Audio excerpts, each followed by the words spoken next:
Mesdames, Messieurs, j'ai le plaisir d'avoir avec moi sur le plateau professeur Khalid Saïr, directeur général de l'hôpital universitaire international Cheikh Khalifa. Bienvenue professeur. Merci. Comment allez-vous? Très très bien. Comment ça va? Comment se passe? C'est la deuxième journée du IHEL 2024. En fait, oui, c'est la deuxième journée, c'est la deuxième édition. Tout à fait. J'ai assisté à la première, j'ai participé à la première, toujours sur la digitalisation, mais par la nature de ma fonction, en plus de la tâche administrative, je suis professeur en chirurgie générale. D'accord. Et du coup, donc, l'année dernière, au cours de la première édition, j'ai présenté le bloc opératoire digitalisé.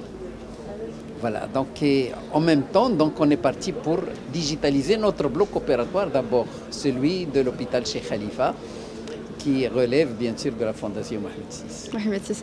Aujourd'hui, on va parler robotique, qui va être l'axe de cet entretien, la robotique qui est au cœur même de la digitalisation de la santé.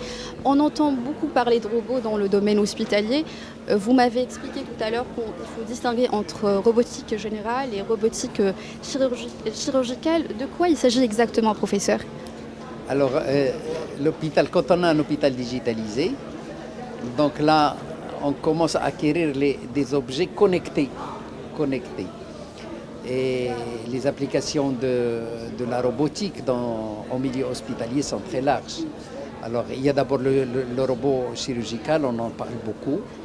Et puis, il y a les autres applications, notamment dans la logistique hospitalière. Donc, on peut utiliser le robot dans la pharmacie pour le stockage, pour la dispensation. On peut l'utiliser pour la stérilisation. Elle est déjà utilisée chez nous pour la réhabilitation ou la rééducation, notamment pour le membre inférieur. On a un robot de marche.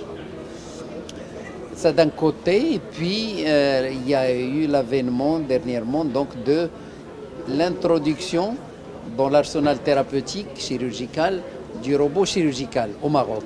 Oui. Et c'est une première. C'est une première. On se demande aussi, professeur, est-ce que l'humain il reste toujours nécessaire avec l'émergence de ces technologies? Est-ce que l'être humain il reste toujours nécessaire? Quand on parle de robot chirurgical, en fait, c'est une chirurgie, c'est une téléchirurgie où l'homme garde sa technicité. Il en faut même plus. Il faut plus de technicité parce que quand on se donne à l'activité robotique chirurgicale, oui, il faut être formé. Tout à fait. Il faut être formé et on utilise notre technicité de chirurgien et on en rajoute la technicité liée à la robotique chirurgicale. Donc il faut avoir des médecins. Donc le chirurgien ou l'équipe soignante garde sa place dans la décision et dans l'exercice.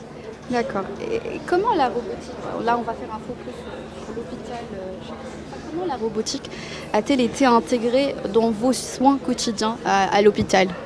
Alors, nous sommes sur le projet d'acquisition. Donc, bientôt, donc, on va installer un robot chirurgical très performant dans notre structure. Donc, on s'y prépare. Bientôt, c'est-à-dire dans quelques mois peut-être? Dans un mois. Dans un mois. Donc, dans un mois, on va installer donc, le robot chirurgical. Et là, on s'y prépare. Et pour s'y préparer, donc, il y a le personnel qui doit... Il y a les locaux d'abord. Il faut des locaux spéciaux. Il faut la connexion, il faut une haute connexion parce que le robot travaille sous contrôle de la société qui a fabriqué donc le robot. Le robot. Voilà, donc on travaille donc sous haut débit de connexion Internet. Donc il faut préparer ça et puis il faut préparer... Il y a tout un ensemble d'installations qu'il faut mettre en place afin de... Voilà, il faut des installations avant d'installer le robot. Et puis, il faut préparer le personnel. Donc, il y a le personnel médical, qui sont les chirurgiens. Et puis, il y a le personnel paramédical, c'est le personnel du bloc opératoire. Le personnel médical, alors, ce sont des chirurgiens. Alors, il faut dire que le robot chirurgical, il travaille pour plusieurs spécialités. Donc, on peut y faire donc, des interventions d'urologie, des interventions de chirurgie digestive, des interventions de chirurgie thoracique, des interventions de chirurgie gynécologique. Et puis par la suite, il y aura très probablement l'arrivée de l'ORL et de la chirurgie cardiaque. Très bien. Et parmi ces spécialités, professeur, que vous venez de citer, quelles sont les spécialités médicales qui vont le plus profiter de ces technologies? En fait, c'est ce que je viens de dire. Ce sont principalement, ce sont ces 4 spécialités chirurgicales. C'est l'urologie, c'est la chirurgie digestive, c'est la gynécologie et la chirurgie thoracique. Donc il va falloir former les chirurgiens pour accéder au bloc opératoire, chose qui a déjà démarré. Donc déjà, nos chirurgiens commencent à se former pour accéder donc, à l'activité Comment robotique. se passe cette formation? Racontez-nous un peu. La formation, donc d'abord, elle est théorique. Donc il faut prendre connaissance des éléments du robot chirurgical. Ensuite, il faut acquérir un diplôme qui donne le droit d'accéder au robot chirurgical. Et dans cette formation, il y a beaucoup de simulations. Il faut passer par le robot travaillant sur un laparotrainer et puis le robot sur animal avant de passer à l'acte donc sur le patient. Alors pour le patient, on fait appel à des procteurs, c'est-à-dire des experts. Très bien. Qui exercent donc sur le robot depuis longtemps et qui viennent nous accompagner. C'est des experts internationaux ou bien Pour le moment internationaux, parce qu'on n'a pas d'experts. Il y a peut-être des chirurgiens marocains qui évoluent à l'étranger et qu'on va faire appel à eux pour nous accompagner pour ce début d'exercice sur le robot chirurgical. Est-ce qu'il y a des résistances du corps médical face à ces nouvelles technologies? Des résistances vis-à-vis du robot? Vis-à-vis des technologies et de la robotique plus particulièrement? Je ne pense pas. Quand on est dans un hôpital digitalisé, alors tout le monde travaille avec un système d'information hospitalier. Donc tout le monde travaille avec des machines connectées. Donc là, tout le monde attend le robot. Et donc tous les médecins adhèrent avec enthousiasme, à ce mouvement de digitalisation de la santé. La plupart du personnel, qui soit médical ou paramédical, adhèrent à ce projet de robotisation. C'est une très bonne nouvelle. Est-ce qu'on peut dire aussi que les opérateurs privés marocains, est-ce qu'ils participent au développement ou à l'utilisation de la robotique médicale au Maroc? En fait, là, on est sur l'introduction d'une machine connectée. Et à partir de là, donc, on va impliquer aussi nos ingénieurs biomédicaux. Et par là, on va constituer, donc on va enregistrer donc, tout ce qu'on fait avec le robot qui va constituer un data. Et à partir de là, donc, on peut faire des recherches impliquant à la fois le médecin et l'ingénieur. Quels sont les principaux défis auxquels vous faites face en termes d'intégration de la robotique médicale dans vos services? On parle de défis, c'est-à-dire les défis en termes de coûts, en termes d'infrastructure, en termes aussi de formation. Tout à fait. Donc, quand on parle de robot, surtout lorsqu'on prend, quand on fait entrer donc, le robot le plus performant, donc le plus coûteux, le plus cher. Donc, si on prend les interventions à part, donc ça va générer un surcoût. Qui va supporter le surcoût? C'est vrai que nous sommes une institution à but non lucratif, mais il faut quand même essayer de rentabiliser le robot. Et pour rentabiliser le robot, donc combien coûte une installation, l'installation de la robotique? Ça coûte très cher. Ça coûte très cher. Intervalle. Énormément cher. On parle de combien Je ne peux pas dire parce qu'il y a plusieurs robots sur le marché, mais là on a pris le plus performant, c'est le plus cher. Et c'est énormément coûteux à notre structure. Donc ça ne veut pas dire qu'on n'est pas lucratif, qu'on n'a pas ce but lucratif, qu'on va travailler n'importe comment avec ce robot. Non, il faut des règles pour essayer de rentabiliser le robot. Et ces règles, donc, il faut choisir les interventions à faire ce robot. Il faut de la performance, il faut un personnel très performant, bien formé. Il nous faut aussi travailler sur le volume des interventions. Donc il faut qu'on arrive à un certain niveau rapidement au cours de la première année. Si on arrive à 200, 300, c'est une très bonne chose. Et puis viser une activité de robotique entre 300 et 600 interventions par an.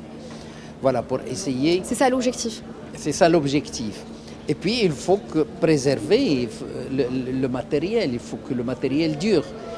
Un robot qui travaille uniquement 5 ans, c'est pas un robot qui est efficace. C'est pas un robot qui sera rentabilisé. Donc, il faut essayer de prolonger la vie du robot au-delà de 15 ans même. Il y a des robots actuellement qui travaillent pendant 20 ans et qui continuent, donc, à condition qu'il y ait une maintenance correcte. Très bien. En tant que, pour tout ce qui est les patients, est-ce qu'ils sont informés avant l'utilisation de ces robots? Pas tous, mais il y a une grande partie de la population qui sont au courant. Avec les médias actuellement, tout le monde est au courant de ce qui se passe en Europe. Le robot, l'activité robotique, il a commencé il y a plus de 25 ans dans les hôpitaux occidentaux, dans les hôpitaux en avance. Donc tout le monde sait qu'il y a une activité chirurgicale par robotique. Il y a même des patients ici au Maroc qui demandent à se faire soigner à l'étranger pour faire des interventions sur robotique. Ma question, c'était par rapport avant l'acte médical en soi. Est-ce que le patient il est au courant? En fait, nous avons une procédure obligatoire. Nous devons bien sûr expliquer tout au patient et il doit adhérer donc à... Dans la transparence totale. Bien sûr, parce que là, ça rentre dans le cadre du consentement éclairé. Donc, avant d'accéder à une intervention, qu'il soit sur robotique ou non, on est tenu d'expliquer les modalités de déroulement de l'intervention au patient. Donc, on doit lui expliquer. Pour ce qui est de la robotique, c'est une explication de plus pour dire comment ça fonctionne et qu'est-ce qu'il va apporter de plus par rapport à une intervention faite sous la paroscopie ou par voie ouverte. Est-ce qu'on a une idée sur comment les patients au Maroc perçoivent l'utilisation de la robotique dans les soins médicaux? Est-ce qu'on sait comment les Marocains perçoivent l'utilisation de la robotique dans leurs soins médicaux? Est-ce qu'ils sont ouverts à l'idée? Est-ce qu'ils sont réticents? Il y en a qui sont déjà demandeurs.